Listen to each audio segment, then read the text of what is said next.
The stagecoach from Wichita smelled like leather and other people's fear. Nora Whitmore had been sitting in it for 11 hours.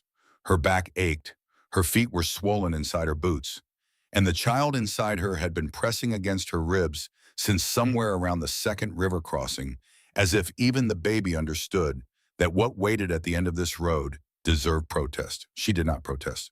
She sat with her hands folded over the curve of her belly, her eyes on the window, and she watched Kansas territory unspool like a problem she had already decided to solve. 5 months along, showing clearly now. There was no hiding it, and she had stopped trying somewhere around the Missouri border where the landscape had opened up into something so flat and so honest that pretending seemed not just futile but somehow disrespectful to the land itself. The other passenger in the coach, a dry goods salesman from Topeka, with a red vest and careful eyes, had spent the last 3 hours pretending she did not exist. She appreciated that more than he would ever know. When the coach rounded the last bend and Coal River appeared in the flat afternoon light, Nora felt something she had not expected. Not fear, not hope, recognition. As if some part of her had always known this was where it would end or where it would begin and had simply been waiting for the rest of her to catch up. Cold River, Kansas Territory, July 1873. It was a town that looked exactly like what it was. A main street wide enough for two wagons to pass without speaking to each other. A general store with a porch that needed repainting. A livery that smelled of horses and hay and old work. A church at the far end with a fresh coat of white paint that still smelled new.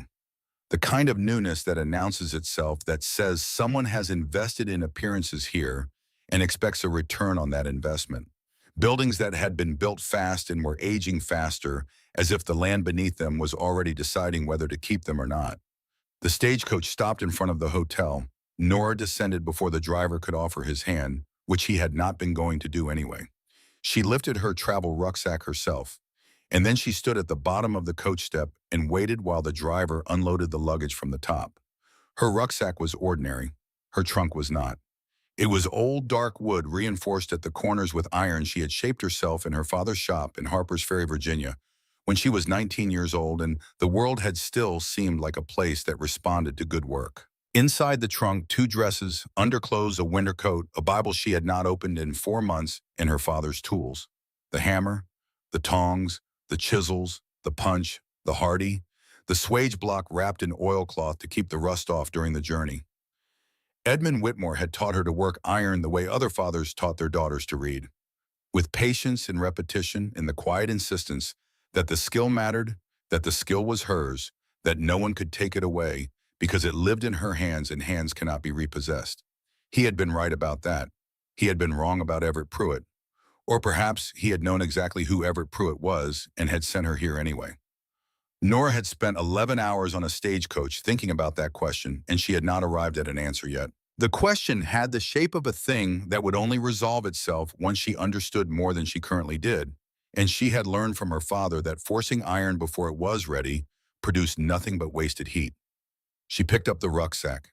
She watched 2 men from the hotel carry her trunk inside, and then she stood in the July heat of Cold River's main street and looked at the town that was supposed to be her life now. A woman on the general store porch stopped sweeping to watch her. A man on horseback slowed to a walk as he passed, his eyes moving from her face to her belly and back with the particular arithmetic that men in small towns do when they are deciding what kind of woman they are looking at. Nora looked back at all of them with the same expression her father had worn at the forge, attentive, steady, waiting for the work to reveal itself. She had arrived. Now she would see what kind of place this was. She found out sooner than she expected. Everett Pruitt was waiting at the hotel. She had never met him in person. She knew him from letters of photograph in the 6 weeks he had spent in Harper's Ferry the previous January on a business trip for his father's bank.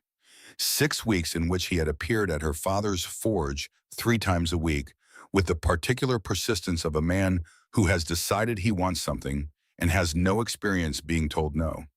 He had been charming in the way that certain men are charming, the way that looks like warmth from a distance and only reveals itself as calculation up close when it is too late to use the information. Edmund Whitmore had been sick by then. The cough that had started the previous autumn had settled into something deeper, something that lived in his chest and was not leaving. He had seen Everett Pruitt the way a man sees a solution when he is running out of time to find one. A banker's son from the West. Money. Property. A name that could protect his daughter after he was gone. He had asked Everett to sign the contract. Everett had signed it. 3 weeks later, Edmund Whitmore was dead. 3 weeks after that, Nora understood what the nights Everett had stayed past dark at the forge had cost her. She had written to him. One letter factual and brief, the way her father had taught her to write everything. She told him what was happening. She told him she was coming as agreed. She told him she expected him to honor the contract. He had written back a single line. I look forward to your arrival. She had read that line 11 times on the journey here and had not yet decided if it was reassurance or threat. Now looking at him across the lobby of the Cold River Hotel, she could see, from the way he stood, weight shifted back, hands loose at his sides, face arranged into a careful pleasantness, that the line had been neither. It had been dismissal. He was 28 years old and had never been told no by anything that mattered to him. He looked at her belly the way his mother had taught him to look at things that were inconvenient. Briefly, then away. Good evening, Nora, he said. She watched his face. She said nothing. He told her the wedding would be in 3 days. He told her the room was prepared. He told her his mother was looking forward to making her acquaintance. He did not ask about the journey. He did not ask about the child. He did not once look directly at the curve beneath her dress. She understood then what 3 days meant. It meant he had not yet decided what to do with her. She went to her room. She sat on the edge of the narrow bed. She put her hands flat on her knees and she breathed in and out with the deliberate steadiness her father had used at the forge when the iron was misbehaving. Think, she told herself, not about what you feel, about what you know. She knew she was in a town where she had no allies. She knew the man who had signed the contract was not the man she had needed him to be. She knew her father's tools were in that trunk and her father's hands had shaped them, and those were facts that no amount of Everett Pruitt could unmake. She slept. Not well, but enough. 3 days passed like the space before a bell rings. She met Lavinia Pruitt at dinner the first evening.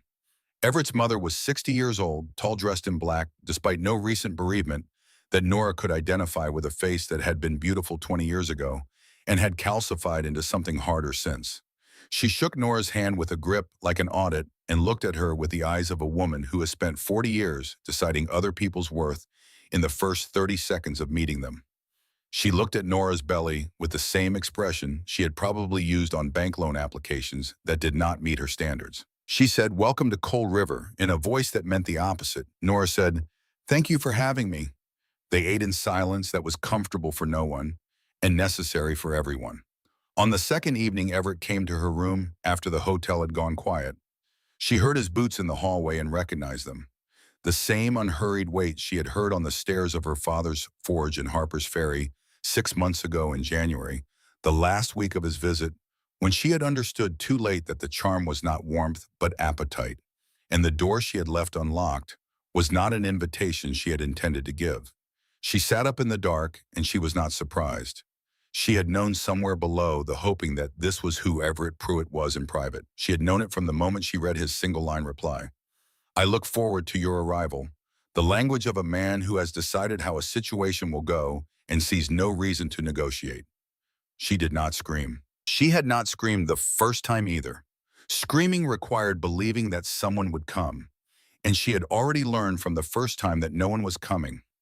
Not in this hotel, not in this town, not in any room she was likely to find herself in for the foreseeable future. Afterwards, she lay with her eyes open and stared at the ceiling of the room that was supposed to be the beginning of her new life, and she thought about her father's tools in the trunk against the wall, and she thought about how iron is not iron until it goes into the fire, and she thought about what she was going to do next. The answer was the same as it had always been. She was going to show up. She was going to do the work. She was going to be still and steady and watch for the moment when the iron was ready. The morning of the third day, she put on her best dress. It was blue wool let out at the seams to accommodate what her body had become over 5 months. She pinned her hair carefully. She looked at herself in the small mirror above the washstand. 26 years old, 5 months along. Eyes like her father's gray and direct, the kind of eyes that made people feel they were being measured accurately, and that the measurement was going to be recorded somewhere permanent. She walked to the church. It was a Sunday morning in July, and Cold River had turned out in its entirety. 60 people packed into the new pews of a church that still smelled of cut pine and fresh paint. Reverend Obadiah Croft stood at the front in his black coat, a man of 50 with white hair swept back from his forehead, and a voice trained to fill a room so completely that no other thought could fit in it alongside it. Lavinia Pruitt sat in the front pew. She did not turn around when Nora entered. She had known she would not need to. Everett was standing near the pulpit. He was wearing his best suit. His hair was pomaded flat. He had the look of a man who has rehearsed something and is now simply waiting for his cue, the particular blankness of a person who has outsourced their conscience to someone else and is grateful for the relief. Nora took 3 steps down the center aisle before the doors closed behind her, and she understood what kind of room she had walked into. Not a wedding, a proceeding. She stopped. She looked at Everett. He was not looking at her. He was looking at a point somewhere above her left shoulder, the way you look at something you have already decided to walk away from and are embarrassed to admit you chose. Reverend Croft stepped forward. His voice when he spoke was not raised. A man who knows how to use a room does not need to raise his voice. He said that a matter of moral gravity had come to his attention. He said that the sanctity of the marriage covenant demanded that such matters be addressed openly in the sight of God and this community. He said that he had been entrusted with certain information.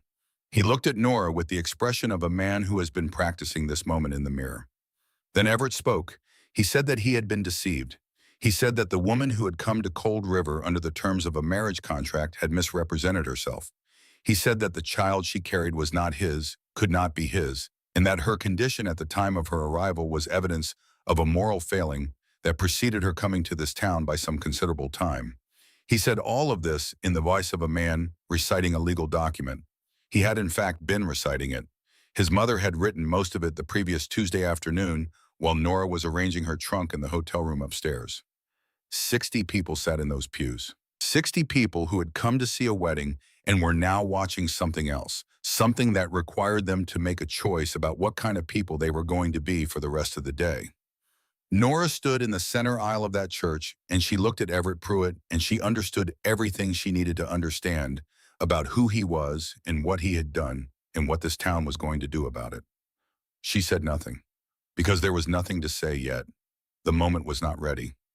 Reverend Croft announced the sentence with the gravity of a man who believes that volume and righteousness are the same thing and that God takes attendance. 5 lashes. Public. Outside at the post. 60 people. Not one of them stood up. Nora was still looking at Everett when 2 of Croft's men moved to take her arms. She did not resist. She walked out of that church with her back straight and her eyes forward and her hands loose at her sides, and the July heat hit her face like the opening of a furnace door. The hitching post outside Cold River's chapel had held horses for a decade. Today it held a woman. Her wrists were bound above her head with the same rope ranchers used on cattle. Her feet were bare in the white Kansas dust, hot enough to blister at the edges where her weight pressed them down. Reverend Croft had removed her outer dress himself with the efficiency of a man who believed that modesty did not apply to sinners, and that the removal of dignity was itself a form of instruction. The child inside her pressed against her ribs. She pressed back. One hand, one moment of contact, deliberate and private and entirely hers. Then she gripped the rope. 60 people had followed them out of the church. They arranged themselves in the patterns that crowds always arrange themselves when they are about to watch something they will later claim they did not enjoy. Lavinia Pruitt stood under a parasol in the front row. Her face was as smooth and still as the surface of a deep well from which you cannot see the bottom. Reverend Croft rolled up his sleeves. The first lash came at 10:30 in the morning. It sounded like something tearing that was not designed to tear. Nora did not scream. She bit down on the inside of her cheek and tasted copper, and she thought about iron, about what happens to iron in fire, about how the heat that looks like destruction is the thing that makes the metal useful, about her father's hands moving the tongs steady and certain, about the rhythm of the hammer, which was always the same rhythm if you were doing it right. The second lash drew blood. 2 women in the front row covered their mouths. Not from horror. Nora could hear the difference. The sound a person makes when they are genuinely horrified is not the sound a person makes when they are restraining themselves from something else entirely, from the satisfaction they are ashamed to feel. The third lash made her knees buckle.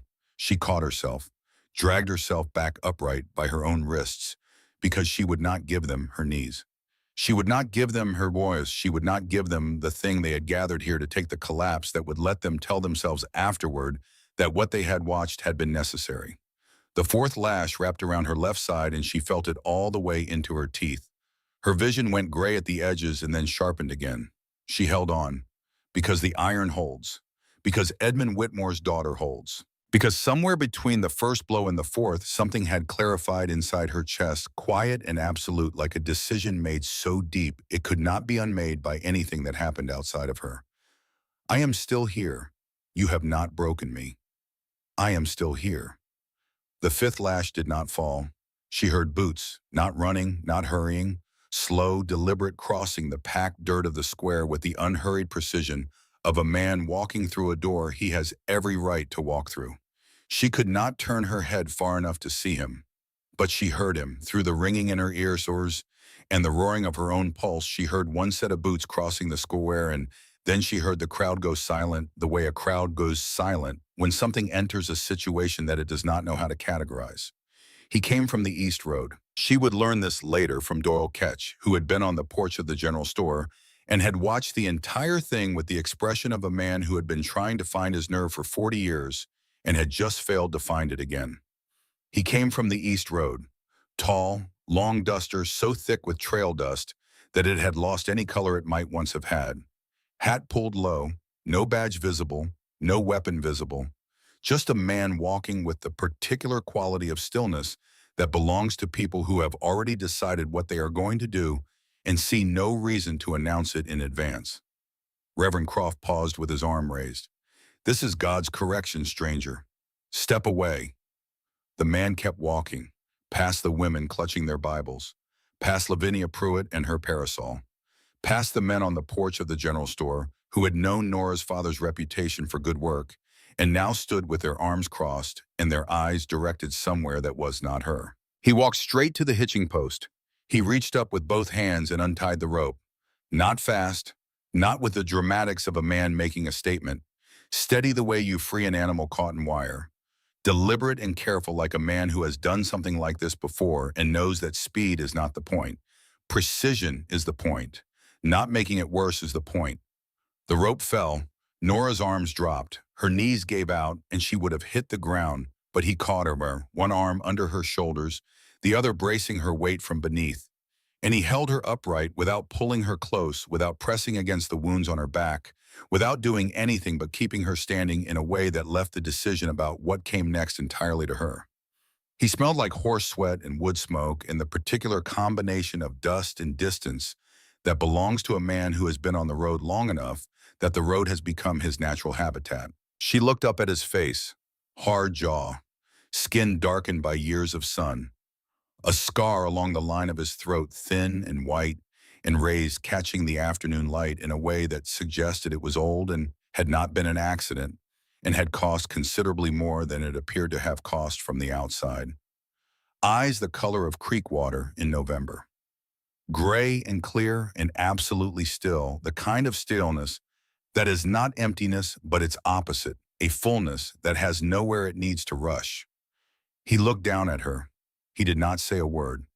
Reverend Croft stepped forward, his face going the color of a man whose authority has been questioned publicly and who is not accustomed to the experience. That woman is under correction by the authority of... The man turned his head, just turned it, looked at Croft with those gray eyes that held nothing readable except attention. Whatever Croft saw in them made him stop walking. His voice dropped, but carried the shake of something working hard to stay in its own container. This is God's business. You have no standing here. The stranger looked at the whip in Croft's hand, looked at the blood on the hitching post, looked at Nora at the visible curve of her belly, at the state of her back. Then he turned her toward the East Road without a word.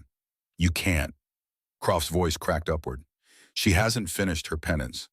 The stranger walked. Nora walked with him. Her back was on fire from the base of her neck to the small of her back, a continuous brightness of pain that rewrites the body's memory of itself, that makes you understand in a visceral and permanent way that skin is not armor. Every step sent that brightness radiating outward in all directions. But she walked because his hand on her shoulder was not directing her or pulling her. It was simply there, present and solid and completely calm, telling her she could stop if she needed to, but that she did not have to stop alone.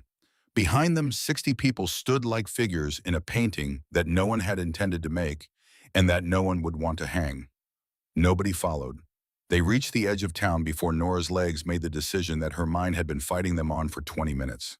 Not a collapse, not a loss of consciousness, simply the body saying with complete finality and a certain dignity that it had done what it could and was done now and would require something from the mind in return for continuing. She did not hit the ground. He caught her again with the same unhurried competence, and he lifted her the way you lift something you understand to be both precious and breakable, and for which you feel a specific responsibility that has nothing to do with ownership. He carried her off the main road down a wagon track overgrown with thistle and buffalo grass, following a path he knew without appearing to need to think about it, to a place set back in a stand of cottonwoods, where the July heat was 3 degrees cooler and the sound of Cold River's main street could not reach. A cabin, old and weathered gray. The porch sagged on the east side and the shutters had mostly given up. But the door was solid oak, and when he kicked it open with one boot, the inside was clean in the way that speaks of someone's intention rather than recent effort. The kind of clean that comes from a person who had always believed a space should be ready for whoever needed it next. He laid her face down on a narrow bed. She heard him moving around the room, water pouring into a basin, the deliberate tear of cloth. She heard him pull a chair close to the bed and settle his weight into it. "This is going to sting," he said. His voice startled her. Not because he spoke, but because of how it sounded. Low and rough and damaged in a specific way, like something had broken it a long time ago, and it had healed at an angle and was never going to be quite straight again. Not a voice that had ever been easy. A voice that sounded like it cost something every single time it was used, and that the man using it had made his peace with that cost and paid it anyway when the words were worth it. He pressed a wet cloth to her back. She hissed through her teeth. The pain was clean and cold and immediate, the honest pain of a wound being addressed rather than ignored. "I know," he said. "Stay still." 2 words, 3 words, each one measured out like currency from a man who did not have an excess of it and was not in the habit of spending it carelessly. She lay still while he cleaned the wounds. 4 stripes across her back, the deepest one at her left shoulder, still bleeding slowly. He worked without rushing, without the stiffness of a person doing something they find unpleasant. His hands were rough working hands scarred across the knuckles from whatever his life had required of them over the years, but they moved with a care that was not tenderness exactly, but something older than tenderness and more reliable. Precision, attention, the care of a man who understood exactly how much pain he was causing and was trying to cause as little as possible, consistent with doing the job correctly. "Who are you?" she asked. He did not answer right away. She heard him wring out the cloth, heard water return to the basin. "Reed," he said finally, "Reed Boone." The name meant nothing to her, but the cabin did. She had been taking it in since he carried her through the door. The furniture handmade and solid, a woman's quilt on the chest at the foot of the bed carefully folded, a cast iron stove that had been used thousands of times, a name carved into the wood of the doorframe that she had seen as they entered, 2 letters she had been turning over in her mind since CB. She pushed up onto her elbows. He pressed her gently but firmly back down. "Don't," he said. "The shoulder hasn't closed yet." She let him press her back. Then, because she had nothing left to lose tonight and a great deal she needed to understand, "Whose cabin is this?" The cloth stopped moving on her back. The silence that followed was not the silence of a man who did not have an answer. It was the silence of a man deciding something about how much of the answer to give and to whom and why. "My mother's," he said.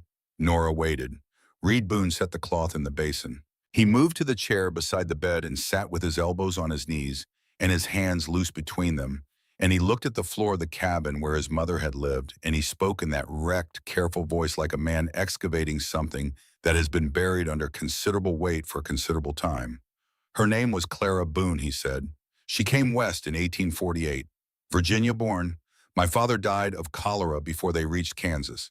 She was 22 years old with a newborn on her hip and nothing else to speak of, and she homesteaded this land herself. Cut the timber, mixed the mortar, laid every stone you see in these walls. Nora listened without speaking.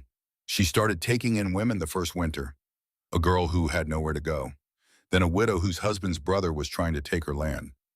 Word spread. They came from 50 miles in every direction. Reverend Croft. The name came out of Nora quietly, precisely like a nail driven cleanly. Reed looked at her. Before him, there was an old preacher named Collins who minded his own concerns and everybody else's a good deal less. Croft came in 1860 with a voice that could fill a room and ideas about moral order that required him to be at the center of enforcing it.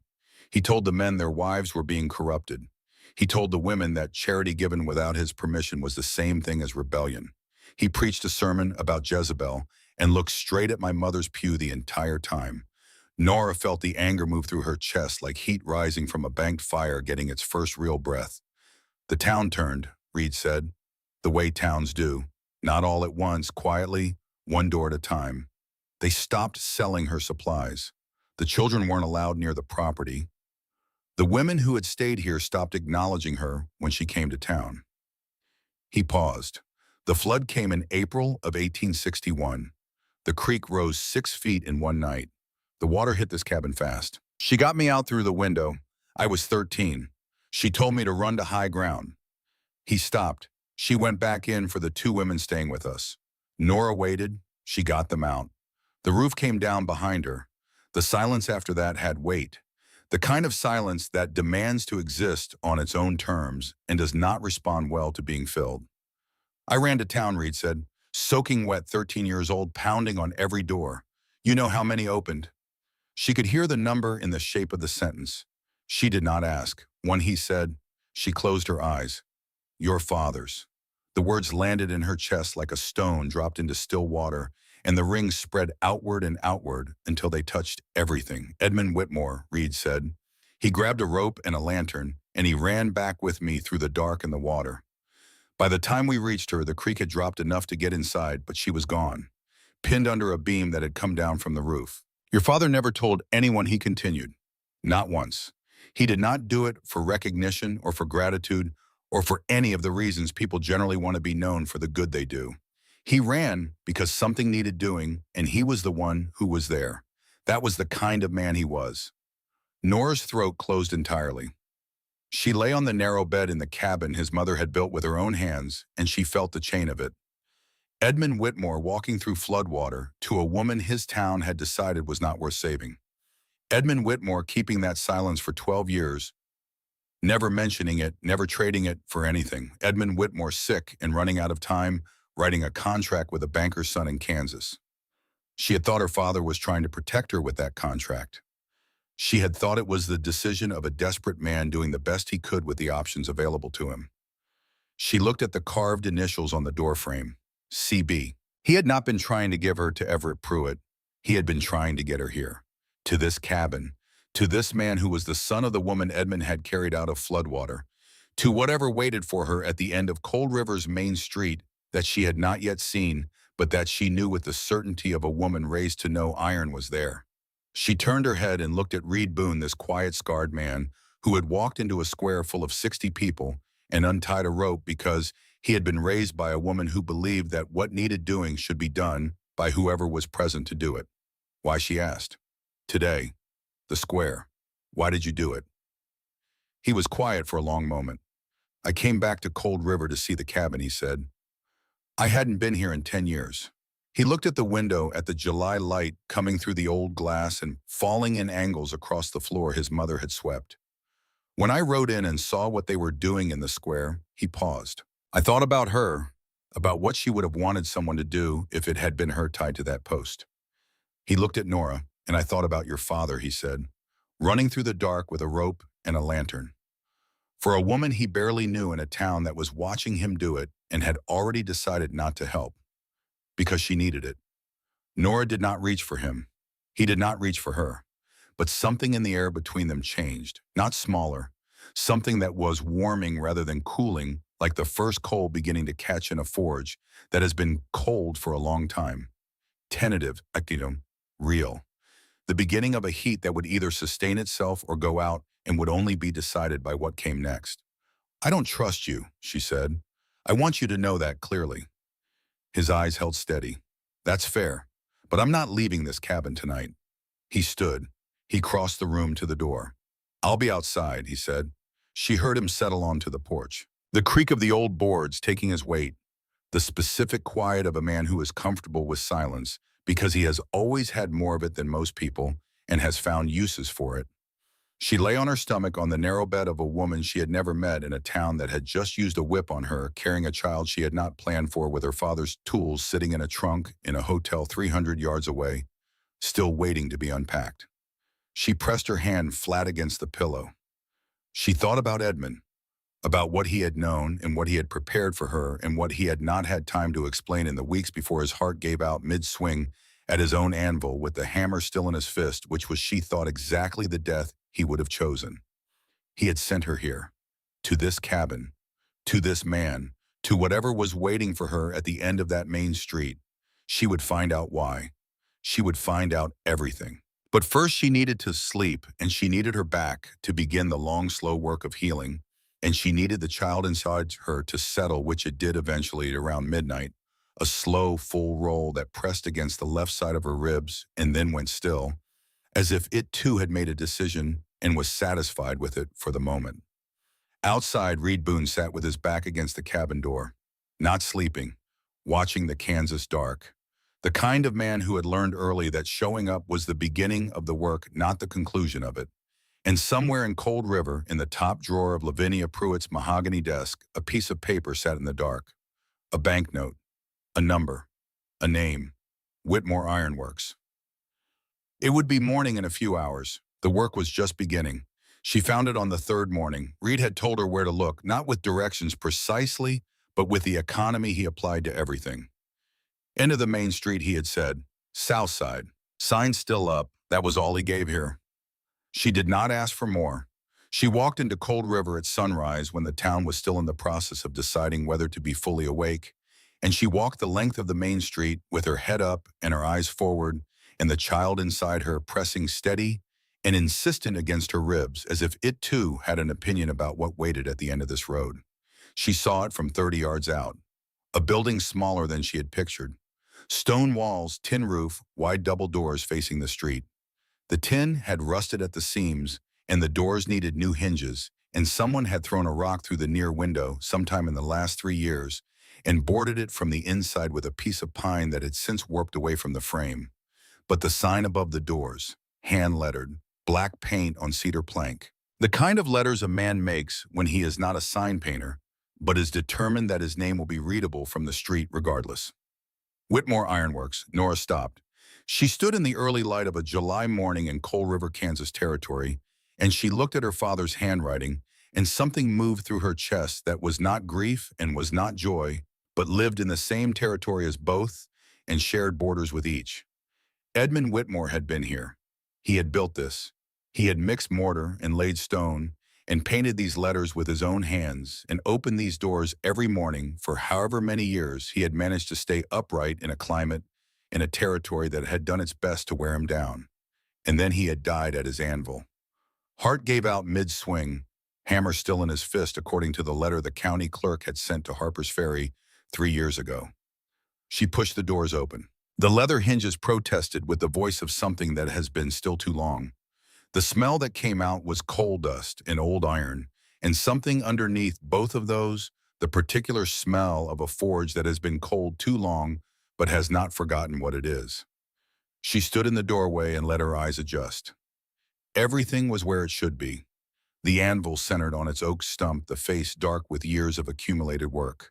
The quenching barrel in the corner empty and bone dry. The coal bin against the back wall still a quarter full. The tong rack, the hammer rack, the swage block. The bellows cracked along one side seam but repairable by someone who knew leather and had patience.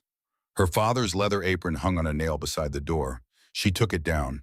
The leather was stiff from 3 years of disuse, But it had been good leather to begin with, thick and well cured, and it held the shape of a man who had worn it for a long time. She held it in both hands for a moment. She thought about Edmund's hands, which had been like her hands, wide across the knuckles, calloused at the same pressure points, strong in the same specific ways. Then she put it on. It was too long and too wide, and she cinched it as tight as it would go around the curve of her belly and buckled the back strap and put her hands in the front pockets and felt the weight of it settle onto her shoulders like something that had been waiting for her. She found coal in a covered bin under the rear work table. She found her father's tinder box on the shelf above the coal. She found 2 lengths of starting wood and a handful of kindling in a clay pot near the door.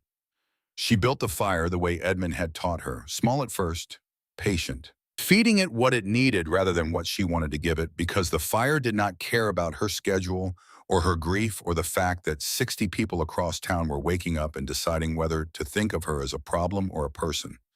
The fire cared about oxygen and fuel and the slow accumulation of heat. That was all.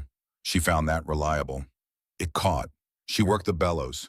The coals began to glow orange, deepening toward white at the center. The temperature in the forge climbed. The air around the firebox shimmered. She reached for the nearest hammer, a 2-pound cross-peen, her father's everyday hammer, the handle worn smooth at the grip where his hand had closed around it more times than either of them could have counted. She took a length of square stock from the rack. She pushed it into the fire and watched the metal drink the heat. She waited. When the iron came out yellow-orange and alive with it, she carried it to the anvil and she struck. The sound that rang out across Cold River's main street at 6:30 on a Monday morning was not loud by any objective measure. But it had a quality that voices do not have, that threats do not have, that sermons built on other people's fear do not have. It was the sound of something real, steady, rhythmic, certain, not asking permission, not announcing itself as anything other than what it was. It said the same thing with every strike. I am still here. Doyle Ketch heard it from the general store porch and stopped unlocking his front door and stood with the key in his hand for a full 30 seconds before he went inside. Lavinia Pruitt heard it from the second floor of the Pruitt house at the far end of the street and set down her coffee cup and looked at the window with the expression of a woman who has just been informed that a plan she believed was complete requires additional steps. Reverend Obadiah Croft heard it from the chapel and closed his Bible and sat very still with his hands flat on the cover and thought about what the sound meant and arrived at the correct answer and did not like it. The hammer rang. The forge stayed lit. By mid-morning, the first customer came. Virgil Haney, owner of Cold River's livery, appeared in the doorway of the forge with his hat in both hands, in the expression of a man who has been arguing with himself since before breakfast and has arrived at the forge before he has fully finished the argument.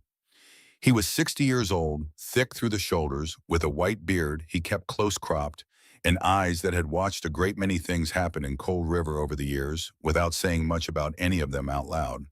He looked at Nora at the anvil. He looked at her belly. He looked at the sign above the door. He ran through whatever calculation he was running. "You fix shoes?" he asked. She looked at him over the hammer. "I fix anything," she said. "What do you need?" He had 4 horses that needed shoeing and a wheel rim on his freight wagon that had cracked along the weld. She quoted him a price. He did not argue, which told her he had expected her to charge more and had prepared himself to pay it. He left and came back 2 hours later with the horses and the wheel. She did not ask him about the previous week. He did not offer anything about it. They worked in the same space in the same silence, and it was not a comfortable silence, but it was a functional one, and function was something Nora understood considerably better than comfort. By evening, she had earned enough to cover 3 days of food and a box of coal. The hammer had not stopped all day, but Cold River had been watching, and Cold River had received its instructions. The first evidence of the boycott came on Tuesday. Jeb Aldcroft, the grain hauler, who had stopped to speak with her on Monday about a broken singletree he needed repaired by Wednesday, sent his 9-year-old boy to say he had changed his mind. No explanation offered. The boy looked at the ground the entire time he delivered the message and did not look up when Nora thanked him and told him he could go. By Wednesday, 3 more men who had expressed interest in bringing work had simply stopped appearing. The widow Peterson, who needed a new fireplace grate before winter, sent word through a neighbor that she would wait. Cold River was pulling back from her the way water pulls back before a wave builds to its full height. Quiet, deliberate. Each person who withdrew understood what they were doing and had been told by someone whose opinion they could not afford to dismiss that it was the right thing. She kept the forge lit. She kept the hammer moving. On Thursday morning, she found the letter nailed to the forge door. The nail had been driven deep into the good cedar of the door Edmund had hung driven with intention and force. She pulled it out with her bare fingers. 6 words block printed on brown paper torn from a bag. Women who defy God burn. She read it twice. She needed to read it twice to be certain she had read it right the first time, not from doubt but from the disciplined habit of a woman who had learned from her father that first readings are for understanding. Second readings are for deciding. Then she walked inside and fed the paper to the forge fire and watched it become ash and smoke and nothing at all. And she turned back to her anvil and picked up the hammer and went back to work. Her hands were not shaking, not from fear. She was past the kind of fear that shows in hands. What she felt now was something quieter and considerably more dangerous, the cold, specific anger of a woman who has been told the same lie in 6 different forms and has recognized it each time. Power dressed up as righteousness. Cruelty wearing the clothing of correction. She had seen it at the hitching post. She was seeing it now. She would keep seeing it until she found a way to make it stop permanently. On Friday morning, there was a dead cat on her anvil. It had been placed there with deliberateness, not thrown, but arranged the way you place something when you want the finding of it to deliver a specific message and you want there to be no ambiguity about the message's intent. The throat had been cut. The blood had pooled in the hardy hole and dried overnight to the color of old rust. Nora stood in the doorway of her father's forge and looked at what was on her anvil.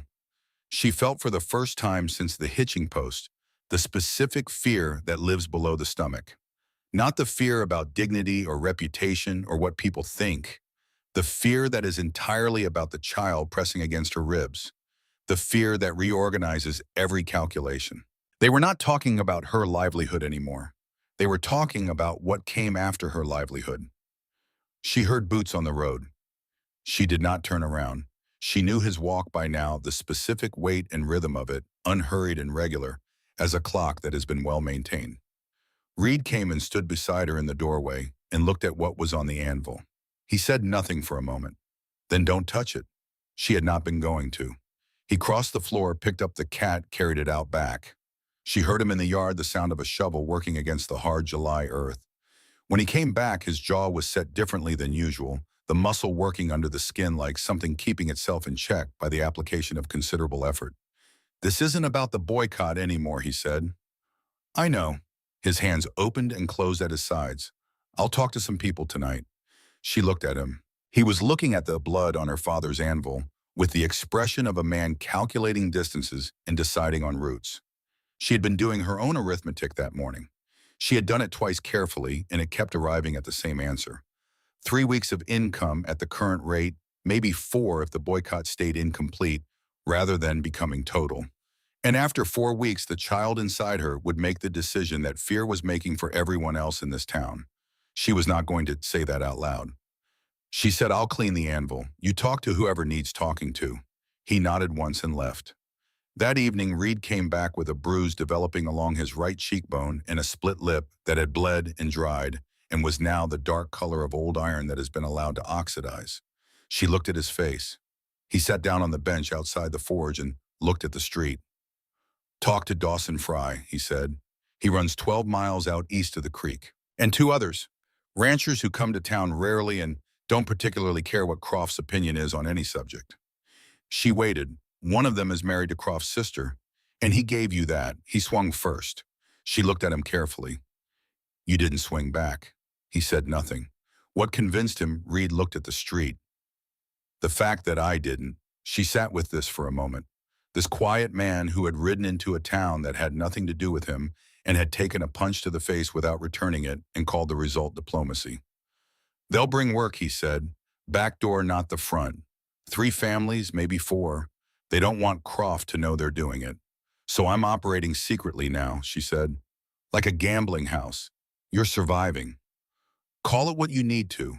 She wanted to argue with the word. She was a Whitmore. Whitmores did not survive, they built. But the dead cat was still in the ground out back, and the child inside her moved, at that moment a long rolling turn, and she thought about what surviving meant right now and what it made possible in 3 months and in 3 years. Fine, she said. Back door for now. He looked at her steadily. For now. The work came quietly. A broken plow blade from the Hendricks farm delivered before dawn by a boy who knocked twice and was gone before she answered. Wagon hardware from old man Pulliam's place left on the rear step in burlap. 3 sets of branding irons from Dawson Fry himself, who arrived on Saturday in a wagon with nothing to identify it and paid in full in advance, and said without any preamble that her father had been a decent man and he was sorry he had not said so while Edmund was alive to hear it. She thanked him. He tipped his hat and drove back the way he came. She worked.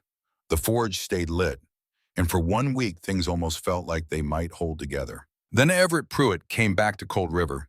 She heard the afternoon stage before she saw it. Horses and iron wheels on packed earth, the familiar slowing as the driver took the last bend. She was at the bellows and she did not think anything of it because coaches came through twice a week and she had stopped flinching at ordinary sounds. But Reed stood up from the bench outside. That was what made her stop working. She had learned his signals in the past week the way you learn the signals of a man who communicates primarily through posture and positioning. Stillness meant attention. Standing meant something had changed in a way that required his full height. She came to the forge door. The coach had stopped in front of the hotel. The door opened.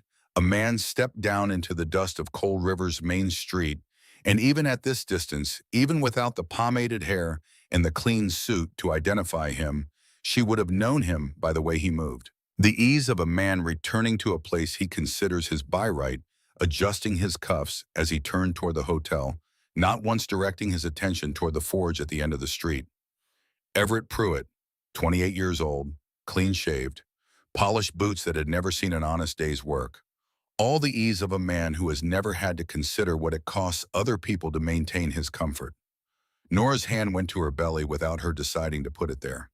Her other hand tightened on the tong handle until the iron edge of it bit into her palm. "He's come for something," Reed said from the doorway. His voice was quiet, which meant he was paying careful attention. "I know what he's come for. What do you want to do?" She set the tongs down carefully on the horn of the anvil. She thought about her father's tools arranged in this room. She thought about Edmund dying at this anvil with his hammer in his fist. She thought about the sign above the door in his handwriting, still readable from the street after 3 years of Kansas weather doing its best. She thought about the letters. She had been carrying them since Virginia, in the rucksack wrapped in oilcloth and tied with a piece of cord. 17 letters from Everett Pruitt written during the 6 months between Edmund's death and her departure, the period of their formal correspondence. Letters in Everett's own handwriting and ink he had chosen on paper he had paid for. 17 letters that said in his own words, and at considerable length, exactly who he was and what he had promised and what he had intended. She had not shown them to anyone. She had not needed to yet. She looked at Reed. "He's going to come to me," she said. "Not tonight. He'll let his mother prepare him first. Tell him what to say." Reed looked at her face with those November Creek eyes. "You've got something." She held his gaze without confirming or denying. He nodded once slowly, the way he nodded when he understood more than had been said aloud, and went back to the bench. Everett came on Sunday evening. She was in the cabin when the knock came, sitting at the small table with the letters on the shelf above the stove where she could see them in their oilcloth, exactly where she had placed them 2 weeks ago. She had been going over the arithmetic again, not because she needed to recalculate, but because she needed something to do with her hands that was not the hammer. She opened the door. He stood on the porch in the last gold light of a Kansas Sunday hat in hand, hair slightly less immaculate than usual. He had chosen the time deliberately, she understood. Evening after work, the softness of fading light, the suggestion of informality. As if this were a conversation between people who had chosen to be here, rather than one person who had no choice, and one person who had arranged that absence of choice. "Nora," he said. She waited. He looked at her belly, then at her face. "You look well." "I look pregnant," she said. "Say what you came to say." His face did the thing it did when she refused to make things easy for him. The careful pleasantness flickered. Underneath it was something harder, something she recognized from the hotel room, the face that appeared when charm reached its limit and something else took over. He cleared his throat. He told her he was sorry about what had happened at the church. He told her he had been in a difficult position. He told her his mother had advised him strongly, and he had not had the strength of character to resist that advice. She listened without expression. He said he wanted to make things right. He said the circumstances, though complicated, did not have to define what came next. He said the child deserved a name and a father and a proper home. He said he wanted to marry her. The words sat between them in the evening light like something neither of them quite wanted to touch. Nora looked at Everett Pruitt, this boy in a man's suit who had sat across a supper table from her dying father and shaken Edmund Whitmore's hand and signed a contract and done what he had done and run from the consequence of it and come back now wearing an apology like a new coat over the same unaltered character underneath. "No," she said. His face changed. "What?" "No," he straightened. His hand turned the hat once a single rotation, the practiced gesture of a man preparing a different approach. "Nora," he said, "be reasonable. You're alone. You're carrying a child. The town has already made its judgment of you. Without someone to advocate for you, without the protection of a proper marriage." She watched him steadily and said nothing. He paused. When he spoke again, his voice had dropped into a register that was no longer the voice of a man asking. "My mother holds the note on this property," he said, "on the forge. She obtained it from the bank when your father fell behind on his payments in the last year of his life." Nora was quiet. "If you refuse my offer," Everett said, "she will call that note by the end of this week. You'll lose the forge. You'll lose the equipment inside it. You'll have nothing at all. You'll be a pregnant woman with no income and no shelter in a town that has already decided you don't belong here." He let that settle in the evening air between them. His voice went gentle again, the way a man's voice goes gentle when he believes he is holding every card in the deck and wants the other person to understand this before making a mistake. "I'm offering you a way out of that, Nora. I'm offering you a life. All you have to do is say yes." She looked at him for a long time. She thought about the letters on the shelf above the stove. She thought about Edmund's tools on the walls behind her. She thought about what Reed had gone to find out 30 miles east at the county seat and why she had not stopped him from going and what she was waiting for. She said, "I'll give you my answer before the week is out." He blinked. He had prepared himself for two possible responses, surrender or anger. She had given him neither, and the third option had not occurred to him because it required a kind of patience he had never needed to develop. He put his hat on. "The offer stands until Friday," he said. "After that, my mother acts." He stepped off the porch. He walked away without looking back, his polished boots pressing into the dry dust of the yard, and Nora stood in the doorway and watched him go and kept her face entirely neutral until he was around the bend and out of sight. Then she sat down on the porch step. She pressed her hands flat on her knees. The child moved a long, slow roll that pressed against the left side of her ribs and stayed there. She understood what Friday meant. She understood what she needed. She went inside, took the letters down from the shelf, checked the oilcloth wrapping, replaced them exactly where they had been. Then she sat down to wait for what Reed was going to bring back from the county seat. He had left before dawn that morning. She had heard him saddle his horse in the dark, the familiar sounds of leather and iron, and the soft words he murmured to the animal. The words of a man who trusts horses more than most people and has reasons for both preferences. She had heard his boots cross the yard and stop outside her door. He did not knock. But she was awake. She pressed her palm flat against the inside of the door, and on the other side, after a moment she heard his palm press against the same spot from outside. They held that for 3 heartbeats. Then the horse's hooves moved away down the road toward the east, and the sound faded into the early dark. And Nora was alone in Cold River, with a forge a deadline and 4 days until Friday. She lit the forge in the dark. She worked through the morning on the back door orders. She worked through the midday heat. The Hendricks boy, Dawson Fry's ranch hand, old man Pulliam himself, 70 years old, who had been in Kansas since before there was a territory to name and did not require Lavinia Pruitt's permission to bring his ironwork to the best forge in the county. On Wednesday, Doyle Ketch came by. He was a small man, 72, with a white walrus mustache and the walk of someone whose knees had made their own separate peace with the demands of daily life some years back. He had run the Cold River General Store since before Lavinia Pruitt's husband had built the bank, and he had known Edmund Whitmore as a friend and a customer for 15 years. He brought a sack of flour and a jar of peach preserves and set them on the bench outside the forge without speaking. She looked at him from the doorway. Not charity, he said before she could respond. I need a new latch for the back storeroom, something solid enough to hold in winter. Fair trade. She looked at the flower. She looked at him. His hands were shaking. Not from age, from something else. He kept glancing over his shoulder toward the main street, the specific look of a man doing something he knows will cost him something and is doing it anyway. She said, who is it, Doyle? Who's talking about more than talk? He took his hat off, turned it in his hands, eyes on the ground. Aldcroft and two boys who worked the Pruitt spread were at the hotel Tuesday night, he said, talking loud, saying Croft's too patient, saying somebody ought to do something that isn't just talk. He stopped. She waited. I heard kerosene mentioned, he said quietly. That is everything I'm going to say about it. He put his hat back on. He walked away faster than his knees preferred, shoulders rounded hat, pulled down the walk of a decent man, doing the small good he could manage, while the larger good remained beyond his reach for now. She stood in the doorway of her father's forge. She pressed both hands flat against her belly. Both hands for the first time. The child pressed back. That night she did not sleep. She sat in the cabin with Edmund's old shotgun across her knees, the one he had kept above the forge door for rattlesnakes.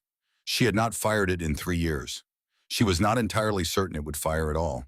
But the weight of it in her hands was something, and something was considerably better than nothing when you are alone, and what is coming has kerosene. She thought about Clara Boone, about a woman who had lived in this very cabin alone who had taken in women. This town wanted gone, who had asked for help when the water came, and had gotten one man with a rope and a lantern, arriving too late, but arriving nonetheless.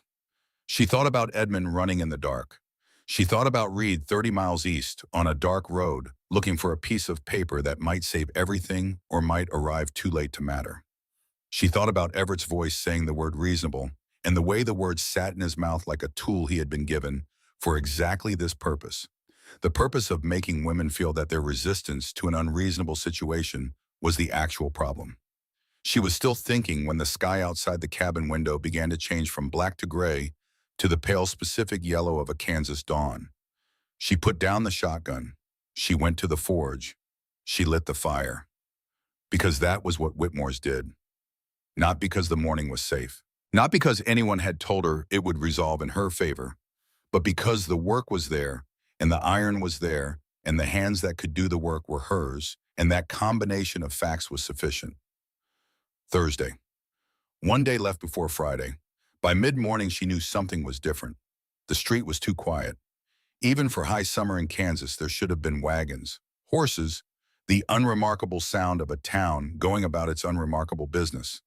But Cold River's main street had gone still. The way a field goes still before a serious storm, that specific absence of ordinary creatures that means something larger is organizing itself out of sight. She heard them before she saw them. 4 men coming from the direction of the hotel. Aldcroft in front, thick through the arms, jaw-set eyes on the forge with the expression of a man who has convinced himself through repetition that what he is about to do is necessary. 2 ranch hands from the Pruitt spread behind him. Men with broad backs and the particular blankness of people who have been told what to do and have not examined the instruction. And Billy Sims, who had fixed fence posts on her father's neighboring lot 3 years ago and had shaken Edmund Whitmore's hand and called him fair and meant it. They were carrying kerosene cans. Nora's heart hit her ribs once hard and then settled into something faster and steadier. She gripped the edge of the anvil. The child moved inside her. Once hard like a protest. She could run. The back door was 8 steps behind her. She looked at the anvil, at the tong rack, at the hammer rack, at her father's apron hanging on its nail, at the sign above the entrance in Edmund's handwriting, still readable from the street after 3 Kansas winters. She picked up the hammer. She walked to the door. Aldcroft stopped 20 feet from the forge. He had enough decency left to look uncomfortable, which was more than he deserved and less than he had earned over the course of this week. Nora, he said, you need to step out of there. Her voice was level. Why is that Aldcroft, Reverend Croft, says that forge is a symbol of defiance against the moral order of this community? He says it needs to come down. She looked at the kerosene can in his hand. She looked at each of the men behind him. Billy Sims was studying the ground. Reverend Croft says a great many things, she said. Last Sunday he told this town that the meek shall inherit the earth. She looked at the Kachens. Funny how the meek always seem to be the ones carrying kerosene when it comes to it. Aldcroft's jaw tightened. Don't make this difficult. You four are the ones who walked up my father's street with cans in your hands, she said. You explained to me how burning a woman's livelihood is God's work. One of you looked me in the eye and explained that. Nobody looked at her. She pushed harder. You came to this forge 2 weeks ago with a broken plow blade, Aldcroft. I fixed it in an afternoon. You shook my hand. You called me Miss Whitmore. You paid the asking price without argument. Now you're standing in front of my door with kerosene. What changed between that afternoon and this morning, except that a preacher told you to be frightened of a pregnant woman with a hammer? The silence on the street was absolute in the way that silences are absolute when they are doing important work. Then a voice came from behind the four men. Not raised, not dramatic, just clear. She's right, the voice said. All four men turned. Virgil Haney stood in the middle of the main street. Behind him was Doyle Ketch, who had come out of his store and was standing on the porch steps with his hat in his hand and something new and decided in his face. Behind Doyle was Dawson Fry, who had driven 12 miles in from his ranch that morning for reasons he had not explained to anyone and apparently did not feel he owed an explanation to. Virgil walked forward until he stood between Nora and the four men. His hands were empty. He was not armed and did not require it. He stood with the weight of a man who has made a decision and is no longer interested in the process of making it. Put the cans down, Virgil said. Aldcroft's grip tightened on the handle. Haney, this does not concern you. You're pointing kerosene at a woman 6 months along, Virgil said. It became my concern the moment I could see it from the livery. Put the cans down. He held Aldcroft's gaze without blinking. Billy Sims took a half step backward. The two ranch hands looked at each other. Croft has no standing here anymore, Dawson Fry said from behind Virgil. Neither does the Pruitt family, whatever they might think about that.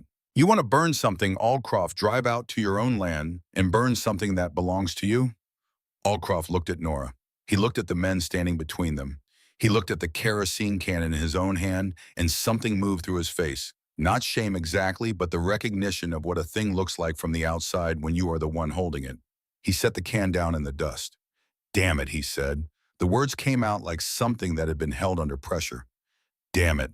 I've known her father's work since I came to this territory. I know she hasn't done anything that deserves this. I know that. He rubbed his face with the back of his hand. Croft gets inside your head. He gets in there, and he makes everything feel like it's pointing in one direction, and you can't see past the direction. The direction that doesn't involve burning down a pregnant woman's forge, Virgil said. That's the direction that doesn't, Aldcroft. Walk away. Billy Sims had already set his can down. The ranch hands followed slow and without meeting anyone's eyes. Four men walked back down the main street of Cold River with their hands empty and their shoulders lower than they had been when they came, leaving 4 kerosene cans sitting in the dust like the markers of something that had almost happened and had not. Nora leaned against the doorframe. She pressed her hand flat against her chest and felt her own heart working hard. Thank you, she said. Her voice was steadier than she had any right to expect. Virgil, Doyle, all of you, thank you. Virgil turned to her. His eyes were bright. Don't thank me, he said. Thank that cowboy of yours. He came to my place before he left for the county seat. Said if I had any decency left in me, I ought to use it before the opportunity passed. Doyle Ketch nodded and looked at the ground. Old man Pulliam, who had come out of somewhere and was standing on the edge of things, nodded too. Nora almost laughed, almost cried. She did neither. Then Reverend Croft appeared. He had been watching from the steps of the chapel at the far end of the street. He walked toward the forge now, Bible in hand, unhurried with the certainty of a man who has not yet recalibrated to the fact that the situation has changed in a way that does not favor him. He stopped 10 feet from where Aldcroft's kerosene cans still sat in the dust. He looked past Nora, past Virgil. He looked at Reed Boone, who had appeared in the doorway of the forge sometime during the standoff and was now standing with his arms at his sides, watching. And who are you, Croft said, to stand against what God has ordained in this community? You have no name here, no standing, no authority. You are nobody. The street went quiet in the specific way that streets go quiet when something is happening that everyone understands is important. Reed looked at him. He did not speak immediately. He reached up with one hand and unfastened the top button of his shirt, then the second. He pulled the collar open and to the side.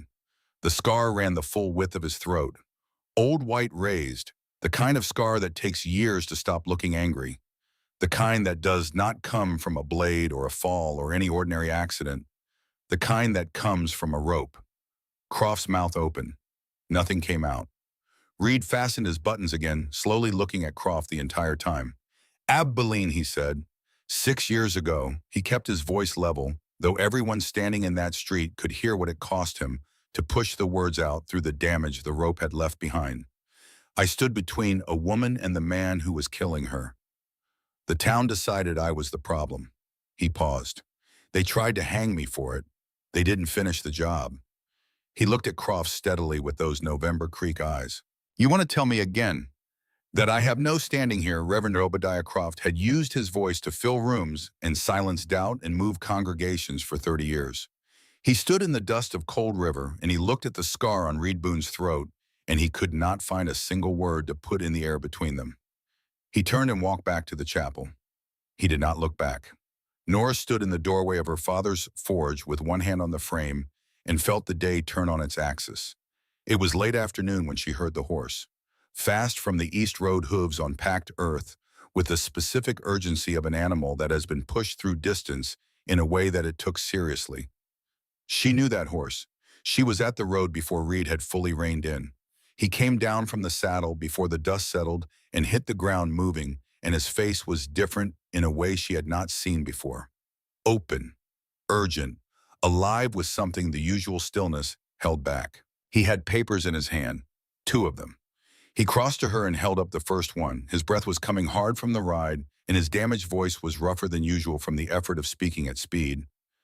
Your father's note, he said. The bank note on the forge. What about it paid? Paid in full. 16 months before he died. The world stopped. She stared at him. He said it again, each word given its own space, the way he said things he needed her to fully receive. Edmund paid off the note on this forge 16 months before he died. I have the county record, stamped, sealed, filed in the territorial clerk's office in triplicate. Lavinia Pruitt has no legal claim on this property. She has never had any claim on it whatsoever. Nora's hand went to her mouth. Her knees moved in a direction they shouldn't. He caught her arm, strong and steady and without drama, exactly as he had caught her at the hitching post, as he had caught her at the edge of town. She lied, Nora said. Her voice was very quiet. She lied about all of it. The note, the debt, the deadline, all of it. She was counting on me not knowing. Counting on me being too afraid to go 30 miles and check. Everything Reed said, the whole bluff, every word. She looked at the paper in his hand. Edmund's name in the faded, careful ink of a county clerk, a seal pressed into wax, the words paid in full in the handwriting of a man doing his job thoroughly. Her father, 3 years dead, still standing between her and the people who wanted to take what he had built. She pressed the paper against her chest. He held up the second item, a sealed envelope, brown at the edges. With time, the wax cracked slightly at one corner from its years in the clerk's office. The address on the front was in her father's handwriting. It read, "For my daughter Nora when she finds her way to Cold River." She took the envelope from him. She held it with both hands. Around them, the afternoon light was going gold and long across the Kansas plain, and the cottonwoods along the creek were moving in the first evening wind and down the main street. The forge was still warm, its coals banked and waiting. Edmund Whitmore's name above the door in black paint that the weather had not yet taken. I need to be alone with this, she said. He nodded. He took the horse's reins and walked it around to the back of the cabin without another word, giving her the space the moment required, which was everything she needed from him right then. She went inside. She sat at the small table. She broke the wax seal. She opened the envelope, and she read her father's words. The letter was 4 pages long. Edmund Whitmore had never been a man who spent words carelessly. He had communicated most of what mattered through iron and fire, and the particular quality of silence that belongs to a man working at something he understands completely and does not need to explain. But he had written 4 pages in the last weeks of his life, sitting at the small desk in the back of the Harper's Ferry forge after the day's work was done and every line of it carried the weight of a man who knows he is running out of time and has too much left to say to waste any of the pages he has left. Nora read it twice. The first time she read it the way you read something, when the words are arriving faster than you can hold them, taking in the shape and direction of it. The second time she read it the way her father had taught her to read a piece of iron that has just come out of the fire. Slowly, looking for the places where the heat had done its work completely and the places where it had not quite reached. Looking for what was real. He had known about Everett Pruitt, not everything. She did not think Edmund could have written 4 pages if he had known the full measure of what Everett had done in the hotel room and in the forge in January. But he had known enough. A letter from a business contact in St. Louis, written the previous autumn, describing Everett Pruitt's reputation in the ways that men describe other men's reputations when they believe they are among people who will not use the information to challenge anyone's standing. The way he treated the women employed in his father's bank. The particular distance between the man he was in public and the man he was in private. Edmund had read that letter and had coughed blood into his handkerchief and had sat in his chair for a long time without moving. Then he had done what Edmund Whitmore did when he was faced with a problem that required solving. He had worked. He had traveled to Cold River himself quietly 6 weeks before Nora knew anything about any of this. He had ridden out to a stand of cottonwoods along a creek and found a cabin with the initials CB carved into the doorframe, a cabin he had known about for 12 years, since the night he had run through floodwater with a rope and a lantern, and arrived too late to save the woman inside, but not too late to carry her out with as much dignity as the situation allowed. He had found the forge at the end of Cold River's main street. He had gone to the county clerk's office and paid off the note in full and had filed the paperwork in triplicate because Edmund Whitmore did not trust systems that existed in only one copy. Then he had gone to that same clerk's office and left an envelope with instructions that it was to be held until claimed by a woman named Nora Whitmore. Then he had gone home to Harper's Ferry and he had written 4 pages and he had died at his anvil with his hammer in his fist, which was, Nora thought, exactly the death he would have chosen if anyone had asked him. The last paragraph was brief. She had to read it 3 times before she could move past it. The forge is yours, Nora, paid for, clear of any claim. No one can take it from you. I'm sorry I couldn't be there to hand it to you myself. I'm sorry for many things, but not for who you are. I have never once been sorry for who you are. You are iron, my girl, and iron does not break. It only gets stronger every time the fire finds it. She folded the letter along its original creases. She held it against her chest in the dark of the cabin for a long time, with her back against the wall and her eyes on the ceiling that Clara Boone had built, and the child inside her pressing steady, uncertain against the place where the letter touched her body. Both of them. Edmund behind her in the letter, and the child ahead of her in the living world, and herself the link between. The link in a chain that ran from that flood in April of 1861 all the way to this moment in a cold, dark cabin in July of 1873, and that was going to run considerably further forward if she had anything to say about it. Outside, she could hear Reed on the porch, the faint, regular sound of his whittling knife, the quiet of a man who had learned that some moments require nothing from him except his presence, and who gave that willingly and without making it into a performance. She pressed the letter against the place where the child was pressing back. Then she went outside. Reed looked up. He read her face the way he always read it, completely and without comment, and said nothing. She sat down beside him, closer than she usually sat, close enough that their shoulders touched in the evening air. He knew, she said. He knew what kind of man Everett was, and he arranged everything anyway. Not to give me to Everett, to get me here, to the forge, to the cabin. He wanted me to find all of this for myself. Reed set the whittling knife down. Why, she said. Why not write to me? Why not explain it? He was quiet for a moment, considering. Because you wouldn't have come, he said. Not to a place you'd never seen on your father's instruction alone. You would have found another way. You would have solved the problem from Virginia the way you solve every problem, by working it from where you are until it gives. He knew that. He raised you that way. She looked at him. He had to make it necessary, Reed said. He had to put you in a position where this road was the only road there was. He paused. That's not a comfortable thing for a father to choose to do. No, she said. It isn't. But here you are. She looked at the Kansas dark, at the enormous sky above the cottonwoods crowded with stars. Here I am, she said. She held the letter up once in the night air, not showing it to him, just feeling the weight of it. Then she put it in the front pocket of her apron close to her body, where she intended to keep it for a long time. Tomorrow morning, she said, I'm walking into that church. He looked at her. I'm going to say what needs saying, she said, in front of every person in that building. And then it's going to be done, his voice careful and low. You know it won't be simple, I know. Croft won't go quietly. I'm not asking him to go quietly, she said. I'm asking him to go. He was still for a moment. Then I'll walk with you. She shook her head. Walk behind me. One pace, not beside me and not in front. This has to be mine first. He said, all right. And that was enough. That was, she thought, exactly enough. Not a man stepping in front of a situation to manage it. Not a man offering to handle something on her behalf. Just a man saying all right and meaning it without condition.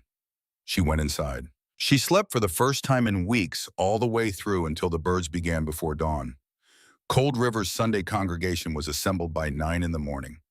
Every soul in the territory who could call themselves a member of Reverend Obadiah Croft's flock was in those new pine pews.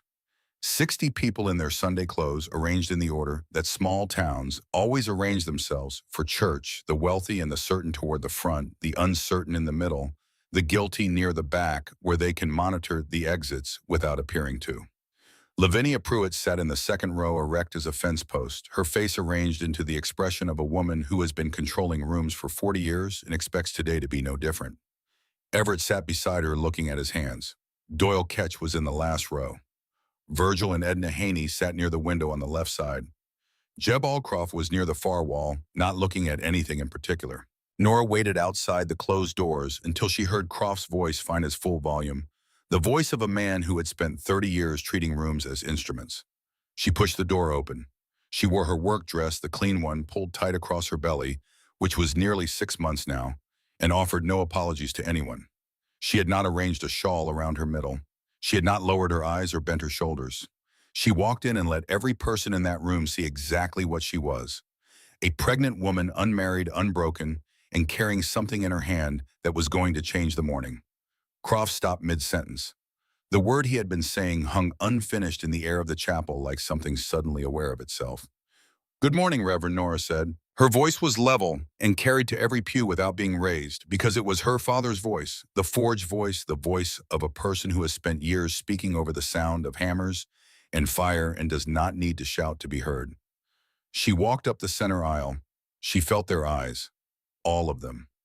Lavinia Pruitt, whose face had turned to something very still the moment the door opened. The stillness of a woman recalculating while keeping the surface smooth. Everett, who had looked up from his hands and then immediately away, as if her face were something too bright to look at directly. Doyle Ketch in the back, already leaning forward in his pew. Edna Haney, her hands twisted in her lap, her eyes bright and wet. Jeb Aldcroft near the far wall, looking straight at her for the first time. Nora stopped in front of the pulpit. She turned to face the congregation. Croft said from behind her, "This is a house of God. You have no right to—" "I was born in Virginia," she said. "I was baptized in a church much like this one. My father built the ironwork on the doors of that church with his own hands." She looked at Croft steadily. "I have as much right to speak in a house of God as any person in this room. I expect I have more than some." Croft's jaw tightened. She turned to the congregation. 3 weeks ago, she said, "I was brought to this town under a lawful contract of marriage. I came in good faith with everything that was asked of me. On the morning of the ceremony, a lie was told about my character in this building in front of every one of you. That lie was then used to justify tying me to a post and using a whip on me." The room was completely still. She reached into the front pocket of her dress and took out the first letter. She unfolded it. "This is a letter written by Everett Pruitt, in his own hand, dated last December during our correspondence." She read one passage, his words about her character, about his intentions, about what he had promised, and how he had described the nature of their arrangement. She did not editorialize. She did not raise her voice or dramatize. She simply read his words back to the people he had lied to about her in the voice of a woman who has been reading iron for a long time and knows how to let the material speak for itself. She read from a second letter, a third. She watched the congregation as she read. She watched the particular adjustments that move through a room when 60 people realize that the account they have been given does not match the evidence that is being presented to them. She set the letters on the pulpit rail. Then she took out the county document and held it up so the morning light through the window caught the wax seal. My father, Edmund Whitmore, paid off the note on Whitmore Ironworks 16 months before his death, she said. Paid in full. Recorded at the county clerk's office. Stamped and sealed and filed in the territorial records in triplicate. Lavinia Pruitt has no legal claim on that property. She has never had any claim on it. She paused.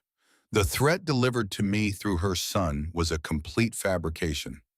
The debt does not exist. It never existed. She was counting on my not knowing and on my being too frightened and too isolated to find out. Lavinia Pruitt's face did not crumble. It froze. The way water freezes in the instant before it becomes ice, the surface going still and hard while everything beneath it continued to move. Nora set the county document beside the letters on the pulpit rail. She looked at the congregation. I am not here to ask for your sympathy, she said. I am not here to ask for an apology. Apologies do not close the wounds on my back. She said it plainly the way her father would have said it, as a statement of measurable fact. She looked at Croft. I am here because everything that was done to me was done in front of all of you. And every person in this room made a choice that morning. Some of you looked away. Some of you watched. Not one of you said stop. The silence that followed was the loudest thing in the room. Then Lavinia Pruitt stood. Her voice was controlled, the instrument of a woman who has been controlling rooms for 40 years. That document is not legitimate, she said. The signature, it is stamped by the county clerk and filed in the territorial records, Nora said.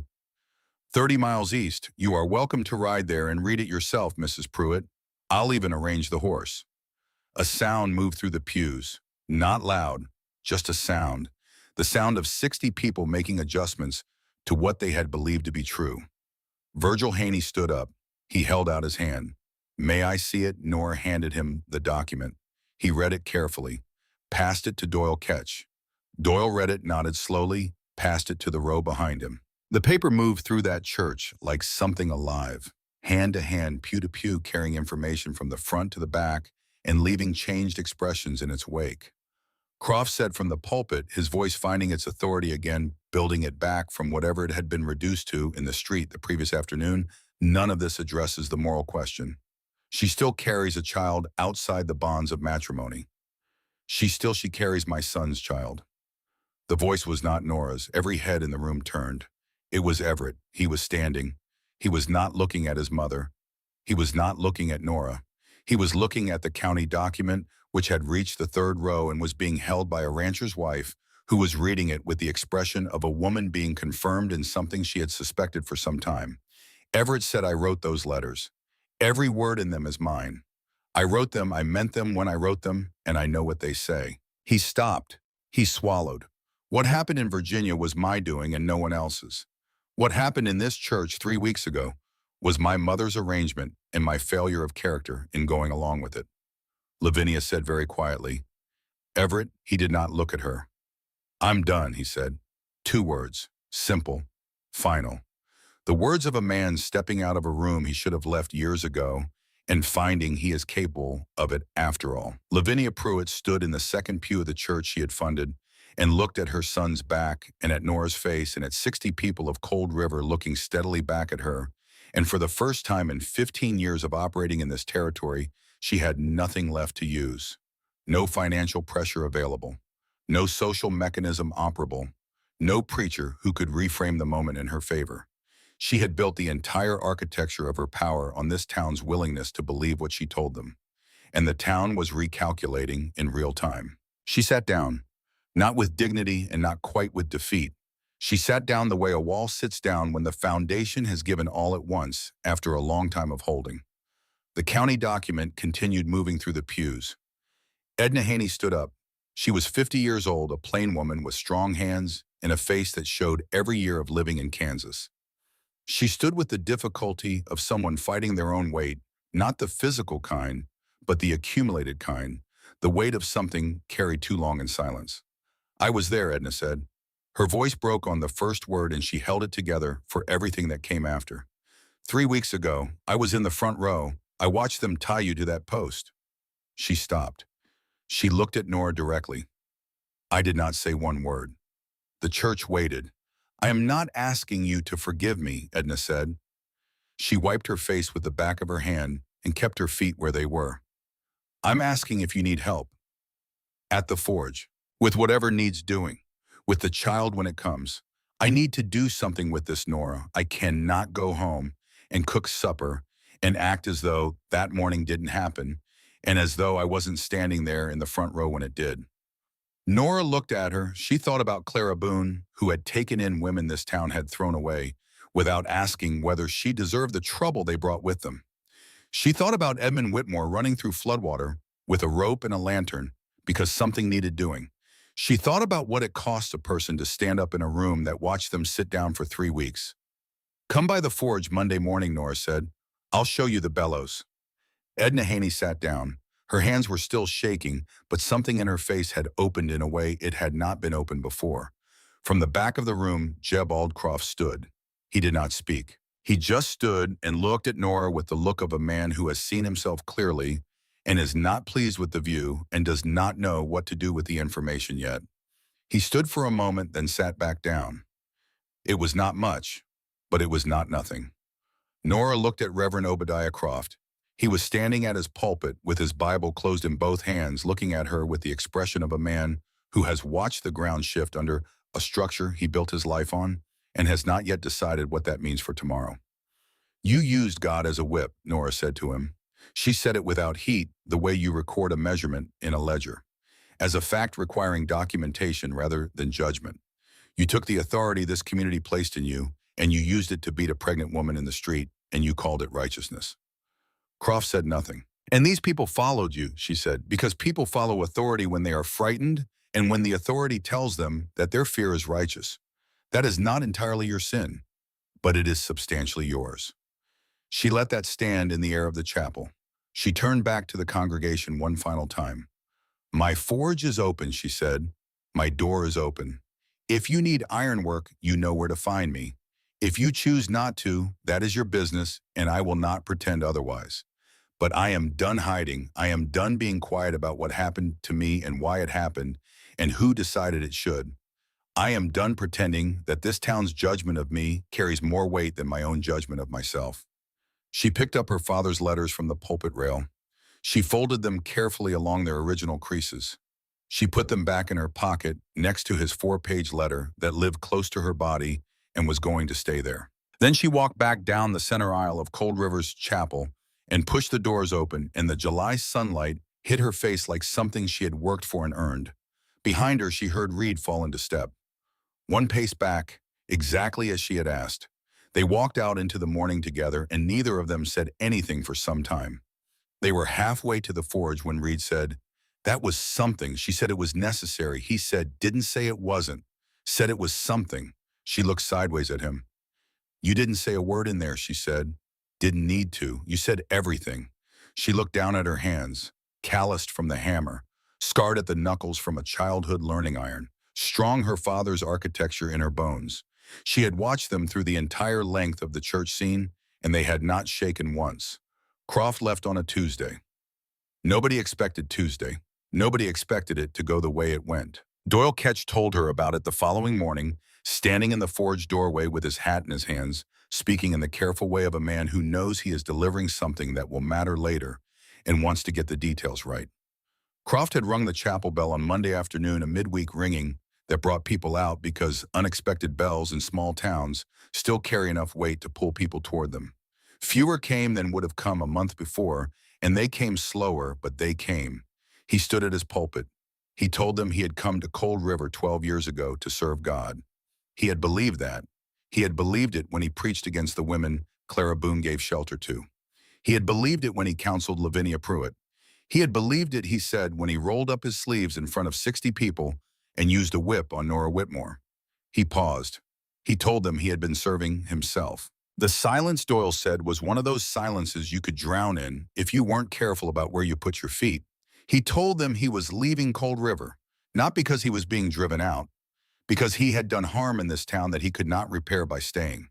A better man might stay and try to repair it. He was not that man. He knew now what he was, and what he was did not belong behind a pulpit. He closed his Bible. He walked out of the chapel. He was on the morning stage by sunrise on Tuesday. Nobody came to see him off. Nobody sent word after him. The chapel stood empty in the mornings, with its white paint beginning to take on the gray of weather, the bell unstruck, and Cold River did not send for another preacher to replace him.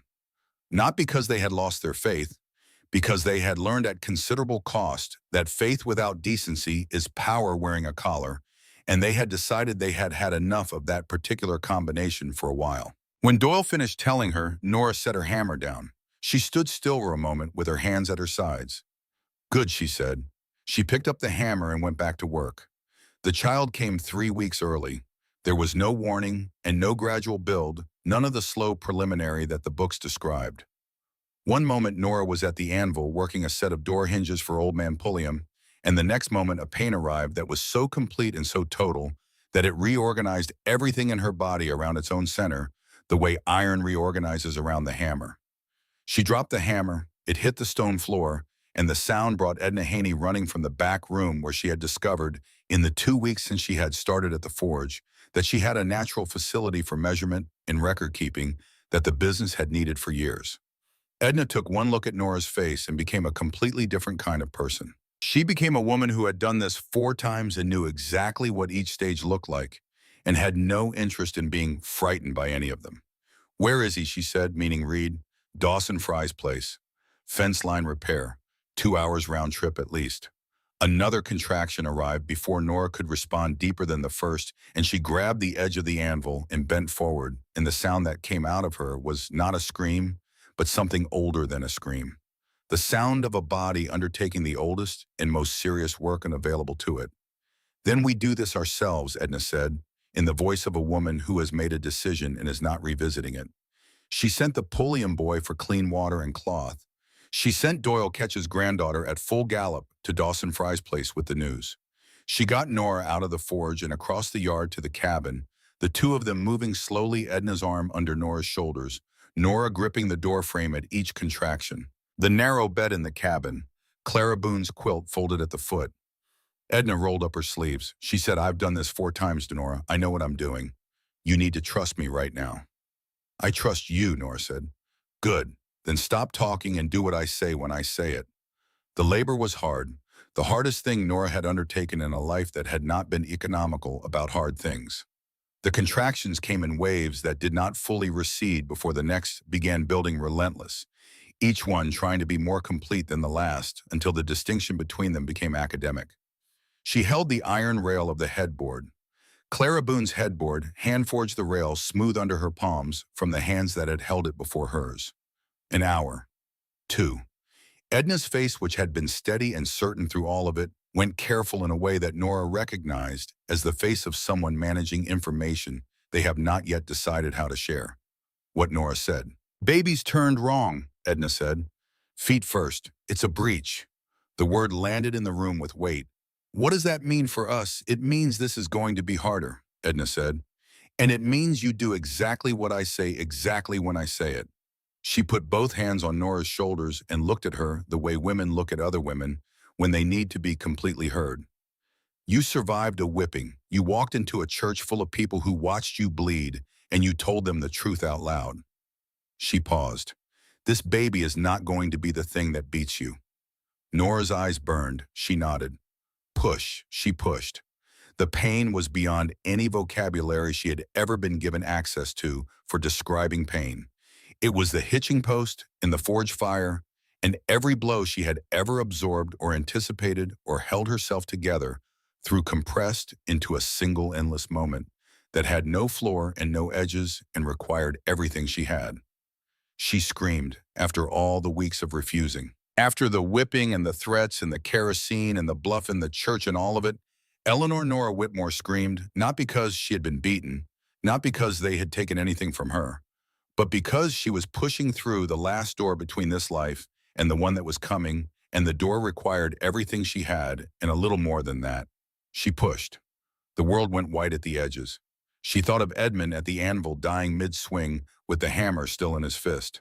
She thought of Clara Boone cutting timber alone at 22, with a newborn on her hip in a new territory that had no interest in making anything easy for her.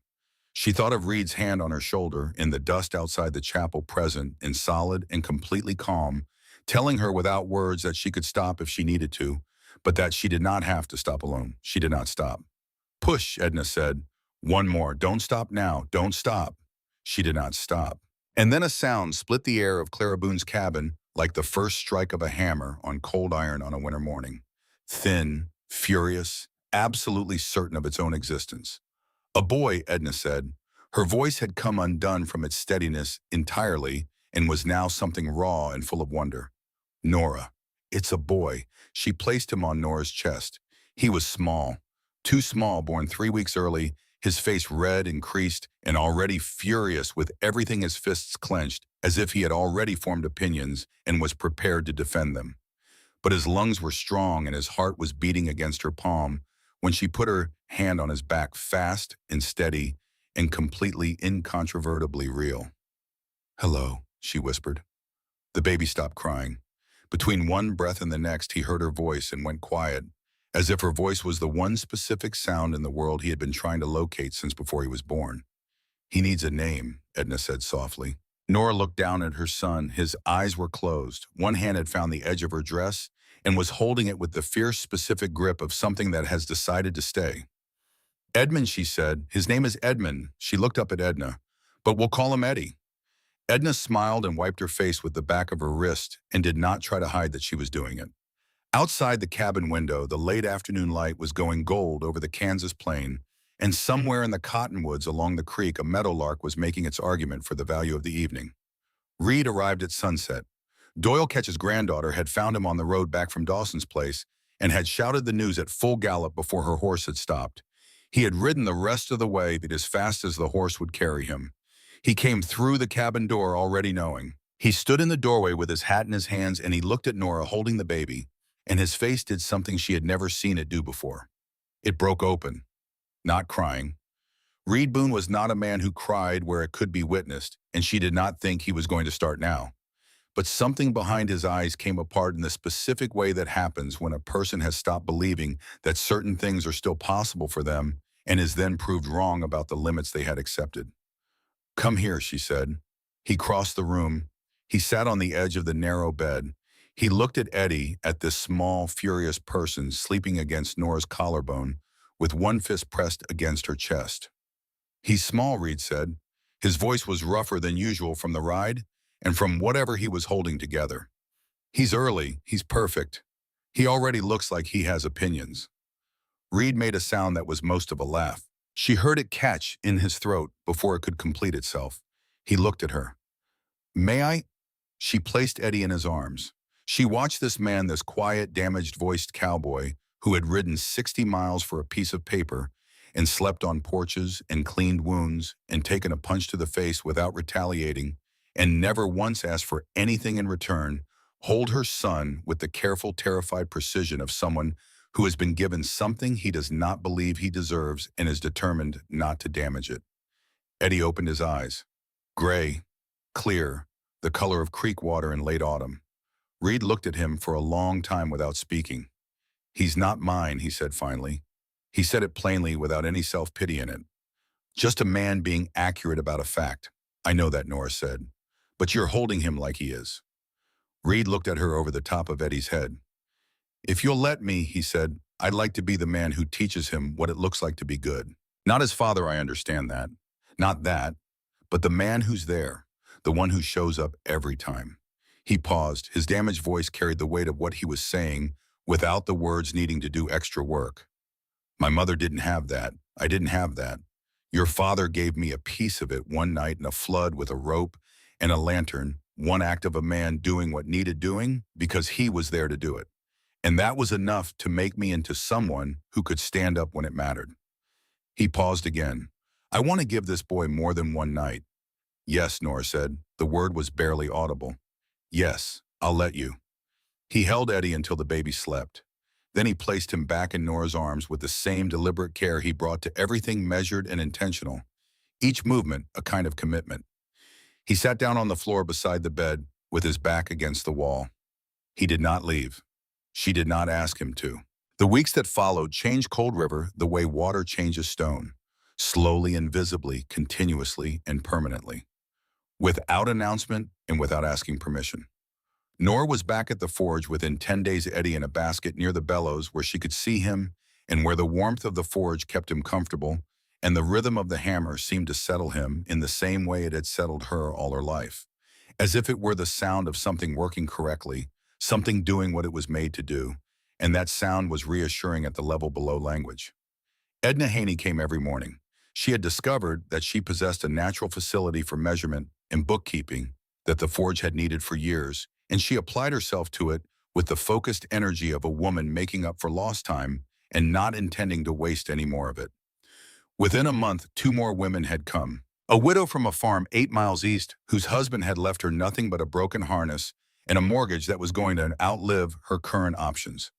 A young woman from the neighboring spread who had heard a story and had walked 12 miles to see if it was true. It was true. The forge got louder. The work got done. Ranchers began arriving from 20 miles out.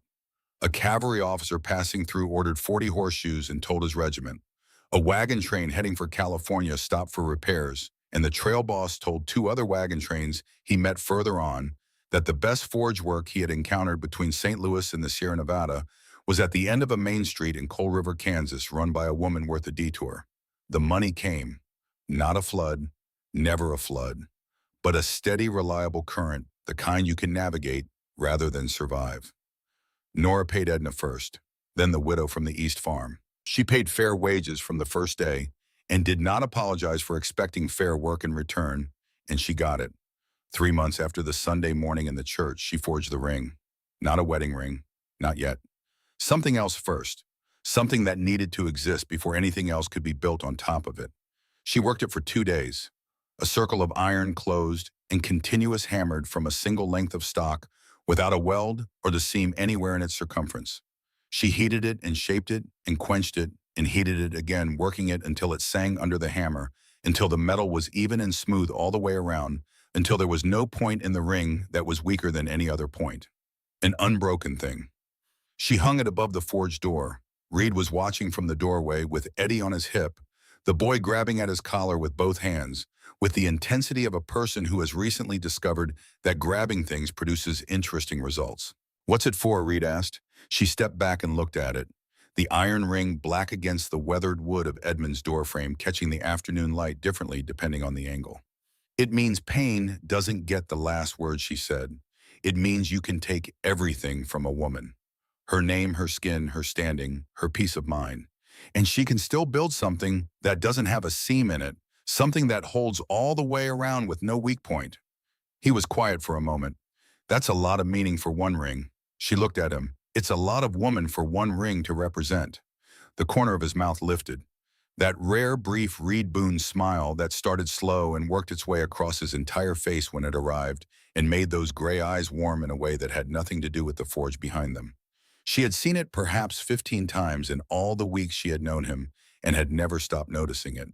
He shifted Eddie to his other hip. She walked to him across the floor of her father's forge. "I love you," she said. She said it the way she said anything that was simply true, without preamble or staging, because she had spent enough of her life in places where true things were dressed up as something else or hidden entirely, and she was done with all of that. Reed looked at her with those gray November Creek eyes. "He said I loved you the morning I cut you down. I knew it then." He held her gaze steadily. "I loved you when you picked up that hammer and walked out to face Aldcroft and his cans. I loved you when you walked into that church and told 60 people the truth with your hands not shaking once." He paused, letting the damaged voice carry what it needed to carry. "I loved you before I knew your name.